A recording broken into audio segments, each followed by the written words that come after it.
Adventures for Oz and James, now on BBC Two in California. Wine. It can be red or white, and as we know from recent government research, it can ruin your life. Yes, James, child. Just get to the point. Oz has dragged me across the pond to California to see what the new world of wine has to offer. It's nice. This time we're in Monterey trying cheap and cheerful Chardonnays with the locals. I'd like to try the local oak Chardonnay. No, that's fine, thank you. Sure. Thank you. James blags his own vine. How much would you sell that vine for? Well, you know what? I'll just give it to you. And the wine god gets it wrong. The problem, child, is the one in the middle. Well, it isn't actually. You failed. I may have failed, you were boring. Yes, wine lovers, this is the long-awaited sequel, Oz and James's big wine adventure, The New World. Or, as I prefer to put it, Oz and James's bust-base New World booze cruise.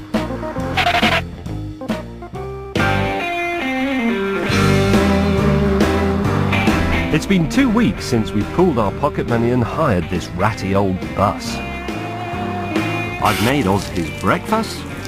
This is the centrepiece of James May's gastronomic life. More to you, Mr. Clark. I'm deeply grateful, and I shall add to your Christmas bonus. I've put up with his abuse. It looks as though James has not shaved this morning. No, I just have. Ah, he just has. Never mind, he just hasn't shaved very well.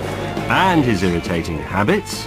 This is our fridge, and down here is the lock for the door to stop it coming open when we're driving along. The simple rule is every time you shut the fridge, even if we're parked up, you lock the door so that it becomes a habit and we don't have an accident.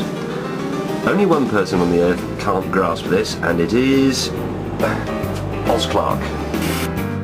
In return, he has managed to completely ignore my needs. I want an unpretentious, affordable wine which will cost me less than a tenner in the UK. Clark, you're fired. Pipe down, James. We're heading somewhere which will satisfy even your cheap taste. We're heading north of Paso Robles to the dusty desert plains of Monterey. That is a fantastic American view. Look, the rolling hills, then the craggy mountains, and the slowly and incompetently driven RV in the foreground. And over there, the mountains, they're so parched. They're forbidding hot mountains. But this harsh terrain didn't deter winemakers from planting vines during the 1960s. In the space of just 40 years, it's become one of the largest grape-growing regions in California, with a crop worth a staggering $200 million. One of the most popular grapes grown here is Chardonnay.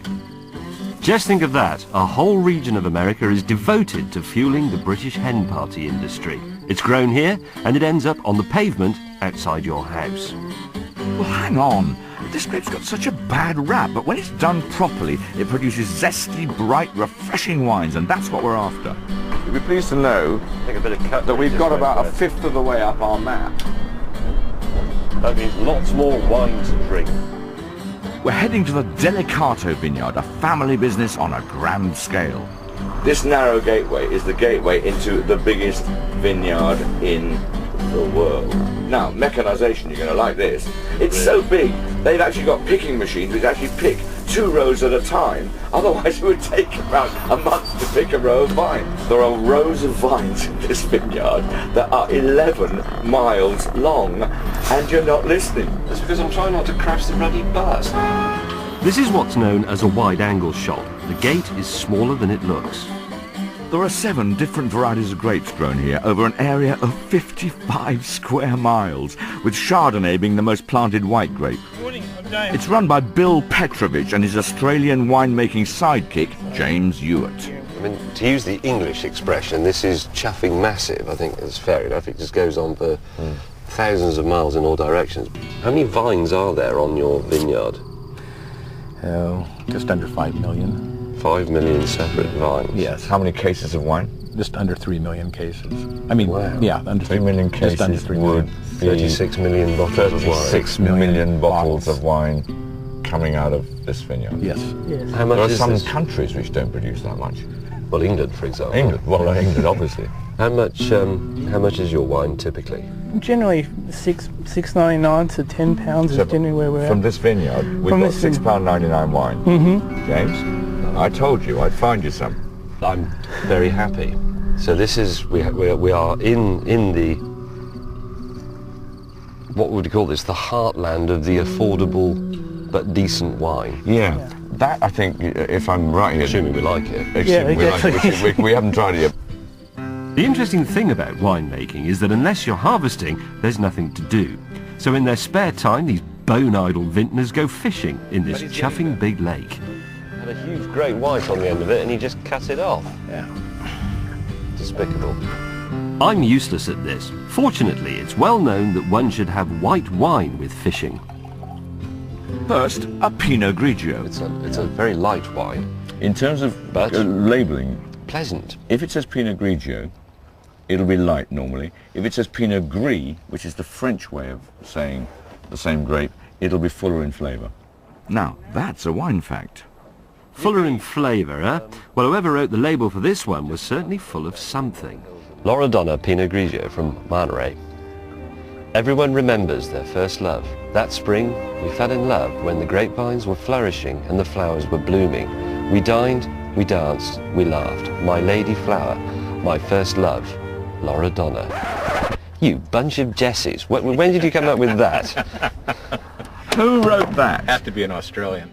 Next, a Chardonnay. Oh, God. So this is £6 or £7 a bottle in England. Bill? Yeah, $6.99. And it smells lightly oaked. And quite melony, I'd say. Is that fair? That's not a bad sign. I think lightly oaked and quite melony sounds is an encouraging smell. It's all right, that, actually. It has got acidity. It has got Without acidity, Chardonnay is dead.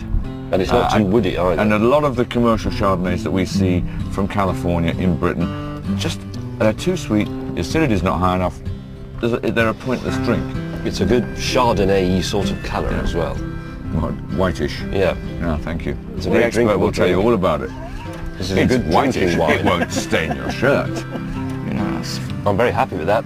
This wine can be enjoyed by itself or with your favourite foods. There you go. So like Spam, fish fingers, porridge, cheese whiz. strawberry blancmange. Oh, macaroni cheese. macaroni. But with the bits of tomato on, so Yeah, there you go. and a sausage. Yeah. Or black forest gatto. Chicken tikka boona, do you think it would go? It might get a bit overpowered tikka by boona? chicken tikka boona, Yeah. but it would be... All those numbers 12 to 26 on the menu at my local Indian. Go with all of those. Or the Chinese even, the Or special 12 to mixed 28 metaphor. at the Chinese. Special mixed metaphor. Yeah.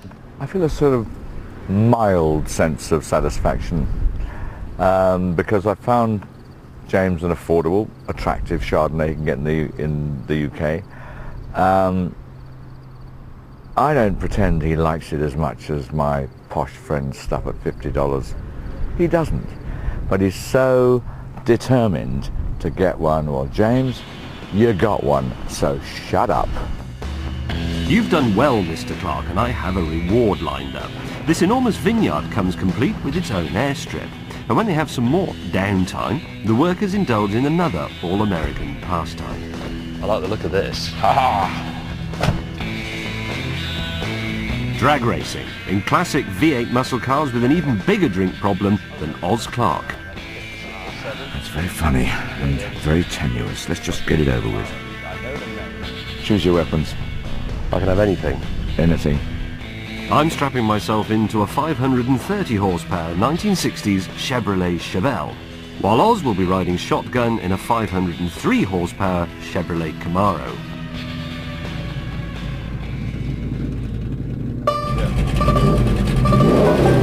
Where's the red light? About 6.5.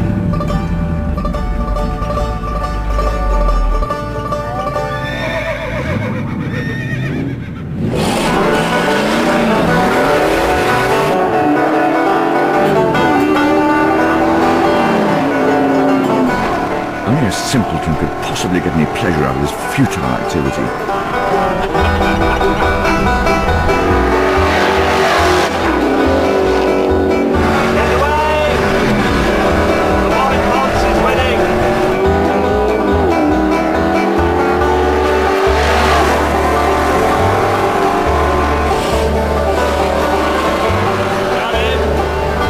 Turns out I've chosen the better vintage. I leave Oz Clarke with high notes of dust and a hint of gravel on the nose.